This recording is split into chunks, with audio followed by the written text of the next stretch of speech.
राधे राधे। कुछ लोग पूछते हैं कि ये प्रारब्ध क्या होता है। प्रारब्ध देखिए, जीव के अर्थात हमारे 3 प्रकार के कर्म होते हैं। एक संचित कर्म, दूसरा प्रारब्ध कर्म, तीसरा क्रियमाण कर्म। क्या होता है ये सब? पहले आप लोग इतना तो जानते ही होंगे कि हम सब अनादि हैं, अर्थात नित्य से हैं, सनातन हैं। अर्थात एक दिन हमारा शुरुआत हुआ है ऐसा नहीं, अनादिकाल से हैं। मतलब जब से भगवान तब से हम। और यदि कोई पूछे भगवान कब से हैं, जब कब भी नहीं था तब से हैं भगवान, अर्थात अनादिकाल से हैं। तो अनादिकाल से हमारे अनंत जन्म भी हो चुके हैं।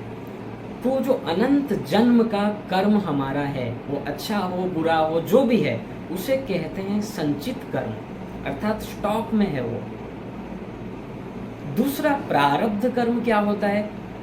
तो उन्हीं संचित कर्मों में से, अर्थात हमारे किए गए पुण्य और पाप में से भगवान कुछ डिसाइड करते हैं, कुछ चुन लेते हैं कि ये तुमको इस शरीर में भोगना है, और हमको शरीर देते हैं।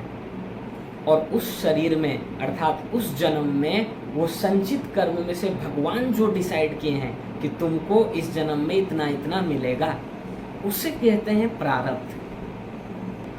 और तीसरा है क्रियमाण कर्म। क्रियमाण कर्म मतलब इस जन्म में हम जो भी कर्म कर रहे हैं, ये है क्रियमाण, जो नेक्स्ट प्रारब्ध बनेगा। अर्थात ये सब भी किस में जा रहा है? संचित में जा रहा है। फिर जब हमारा अगला जन्म होगा, हमारे संचित कर्म में से ही, अर्थात हमने जो जो कर्म किया है, जो जो स्टॉक में है, भगवान डिसाइड करेंगे कि इस जन्म में इसको क्या देना है। और वो डिसाइड भगवान कैसे करेंगे, ये तुम्हारे कर्म फल के ऊपर ही डिपेंड है।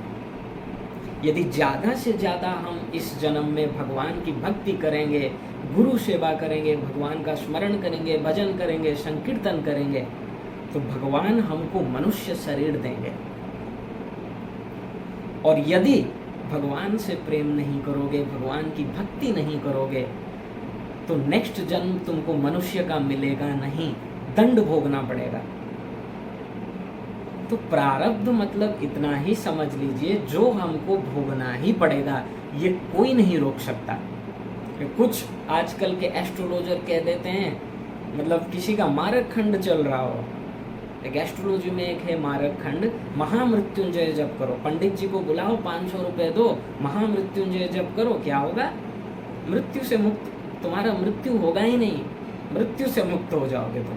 पंडित जी को बुलाकर 500, 1100, 2100 दक्षिणा दो, महामृत्युंजय का पाठ बिठाओ, तो क्या होगा? वो मरेगा नहीं, जीवित हो जाएगा। ये सब भ्रम से दूर रहिए। प्रारब्ध को किसी का सामर्थ्य नहीं है मिटा सके। भगवान मिटा सकते हैं, लेकिन मिटाएंगे नहीं, वो तुमको भोगना ही पड़ेगा। यदि प्रारब्ध मिटाना होता तो अभिमन्यु युवा अवस्था में ही, 16 वर्ष की अवस्था में ही 7 महारथियों ने मिलकर उनका वध कर दिया।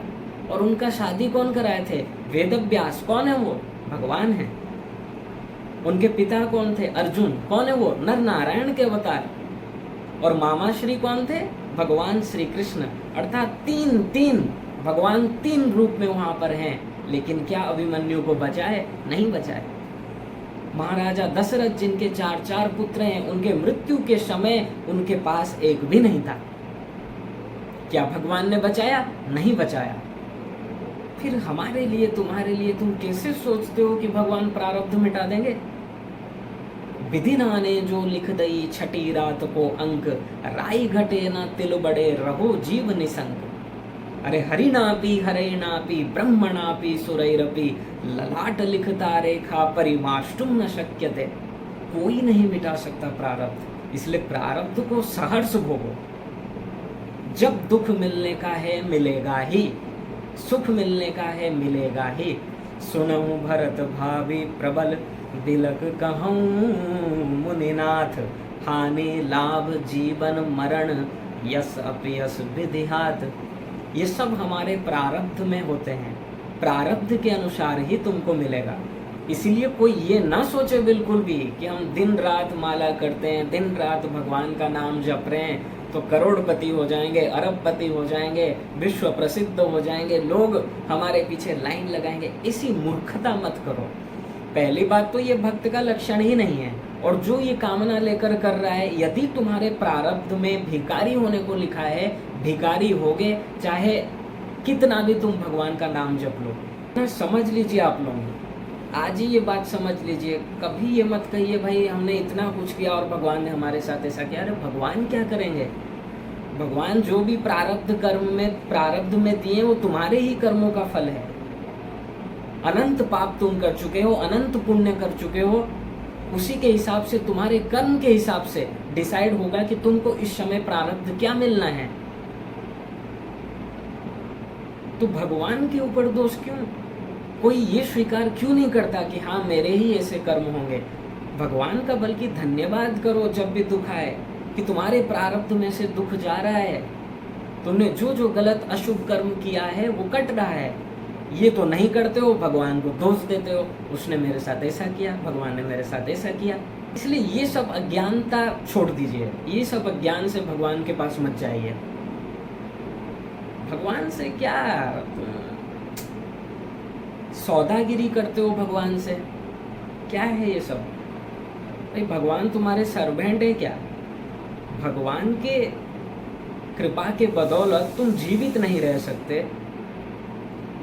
भगवान की कृपा के बदौलत तुम नहीं हो, और जब मिलता है दोष लगा देते हो भगवान पर, प्रभु ने ऐसा किया, प्रभु ने ऐसा किया। कोई ये नहीं कहता कि मेरे कर्म ऐसे होंगे, कोई प्रभु का धन्यवाद नहीं करता है, किसी को प्रभु पर विश्वास नहीं है। बस जब दुख आता है जाओ भगवान के पास और भगवान से शिकायत करो कि तुमने ऐसा ऐसा मेरे साथ किया, ये तुमने सही नहीं किया। और जब भगवान सुख दे देते हैं फिर सब भूल जाता है व्यक्ति, और जैसे ही सुख मिलता है उसको सुख प्राप्त हो जाता है। उसे यदि कहो यार चलो थोड़ा भगवान का दर्शन करके आते हैं, टाइम नहीं है मेरे पास, ऑफिस जाना है, भगवान तो चारों तरफ है ही, क्या है, ऐसा कहता है वो व्यक्ति। भूल जाता है अपना पूर्व दिन कि एक दिन वो था कि इतना दुख था, तुम मंदिर आए, रो कर पुकार रहे थे भगवान को अपने स्वार्थ के लिए, और जैसे ही वो स्वार्थ पूरा हो गया भूल गए भगवान को। ये प्रेम है नहीं? इतनी कृपा भगवान की है ना हम सभी पर, और कर रहे हैं। यदि अनंत जन्म भी हम हमारे प्राणों को न्योछावर कर दें भगवान के चरणों में, तो भी वो धूल के कण के बराबर नहीं है। अरे तुम्हारा अस्तित्व ही नहीं है भगवान के बिना। लेकिन जीव भी क्या करे, विवश है, अज्ञानवश, इतना उसको अज्ञान है कि वो नहीं जान पा रहा है कि मैं क्या कह रहा हूँ, मैं भगवान से भी शिकायत कर रहा हूँ। वो अपने कर्म की ओर ध्यान नहीं देता है, और जब मौका मिला तो भगवान को दो चार सुना दो, भगवान पर दोषारोपण कर दो। इसलिए ये सब भूल मत करो। तुम्हारे प्रारब्ध में जो होगा तुमको भोगना पड़ेगा। इस ब्रह्मांड में कोई नहीं बदल सकता है, क्योंकि भगवान ही नहीं बदलेंगे, और भगवान से ऊपर कौन है जो तुम्हारा प्रारब्ध को चेंज कर दे? नहीं करेगा। इसलिए प्रारब्ध को सहर्ष भोगो, तुम्हारे ही किए गए कर्म का फल है। आज नहीं तो कल देखो भोगना ही पड़ेगा, अभी भगवान दे रहे हैं। इसलिए भगवान का शुक्रिया अदा करो, धन्यवाद करो, और अच्छे अच्छे क्रियमाण कर्म कीजिए, ताकि नेक्स्ट जब हमारा प्रारब्ध मिलेगा तो अच्छा प्रारब्ध मिले।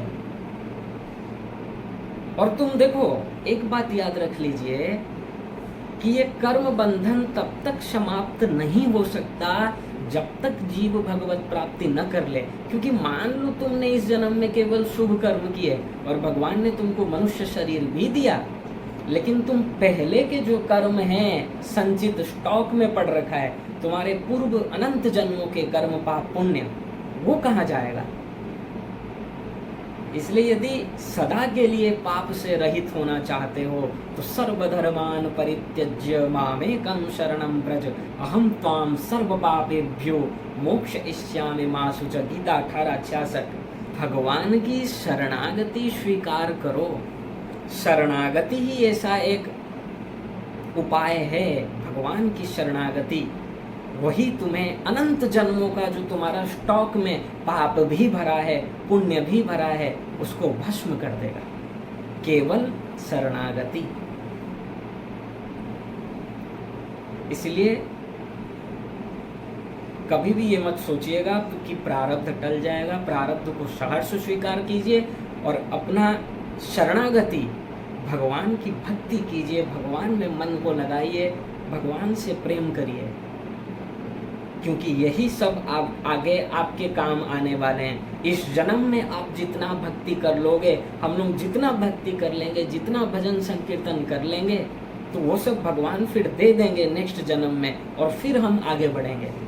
और यदि नहीं करोगे, इस शरीर को विषयों में गवाओगे, पहले का देख लो, तुम्हारा बढ़ती है पाप, और इस मनुष्य शरीर को भी तुमने पाप में खो दिया, फिर करोड़ों युगों तक भटकना पड़ेगा।